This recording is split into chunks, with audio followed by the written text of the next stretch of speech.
soro yara le ko kumare ngin jakka magani kanna hogu ananya ga jakka kebe kini soro ku mena honu tangarage no ayba honu kamo ilino honu kamo sikino wadi karza ndi jakka magano daga ana deben ju sikindi tali ana miskine ju sikindi tali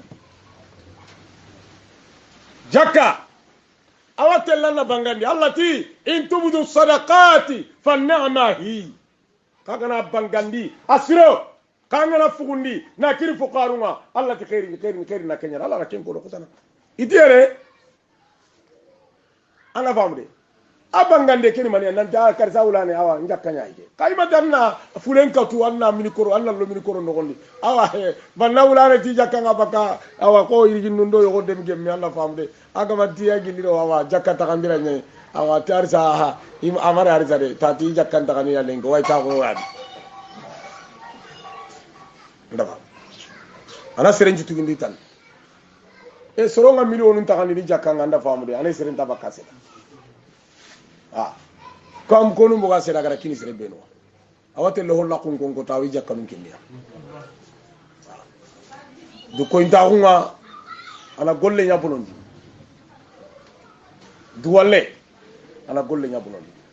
alla ganno tangay walidalika kenyani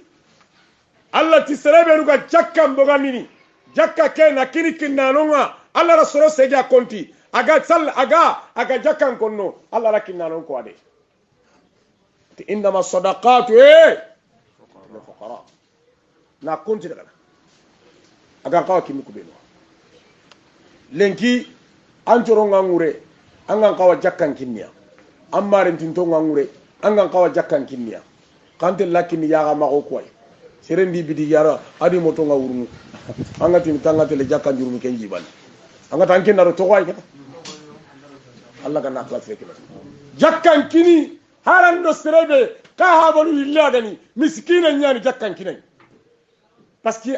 kemiran denga jibanna kun tankama anda fam abi la tele chonko ni deben ku tenju tanga sangido deben tuto kaka ke me serem ko gabe nyana nunga ara miskino nyana hoganti ba angala jakkan na bulu ko wutu kay karza angala kenaga agala kenyilan ku para ilan ku pasinari aga ga dalla na famde aga wa jakka magani ana digamba kabal o kutel wala jakkan kini ya ma ko nyen oralle men jakkan ngari wadu wala ngani ara kenya ko hono honne temuta Allah gana classe ki do idan kembre Allah subhanahu wa ta'ala ti mu'minul kubenu ga jakkal lagana iga kinni wa hum anayal halanga rakiun yoru kon no gondi iwa sallano nyani idire rafida shianu daga nanti sere suma ki aya na tereniti mogonga nan koto Ali ibn Abi Talib radiyallahu anhu Ali ibn Abi Talib tara du to oru ko nyari saraka nyaga na ngari aga di doro malla kana bogi kitte ngana kinai ikundi ki aya ti ali na terendi nan koto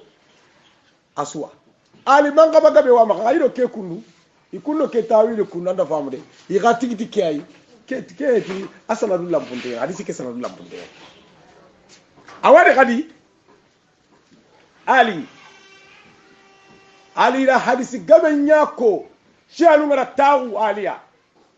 anda diga men pamu anay ku hadisi lampunto nyen ko ina ti ali ti anda fa ti farenti ana baitul ilmi babu ali nan dingali to umpo lakenga ngali to umpo kompenga aho lakene aliya man kibanga ali dangani fare ngaraw ali fare sallallahu alaihi wasallam gay talla tabuka anda famde fare la ali to bi palasinga ali tino atanga into koyre kunu farenti ati toyre yala ngenta munaba ana nyako bi manjilati haruna mi musa gay telle mi qati ngama haruna to bi palasinga atan tono walidhalika kenyani kenda koyi ikunda gado kya nanti ali anda aya keterni na kota suwa anda famde kay gala kwen kodo hadisu benu akun hadisu lampunte rafida minen anda famde kembere allati daga ومن يتول الله ورسوله والذين آمنوا والذين آمنوا فإن حزب الله هم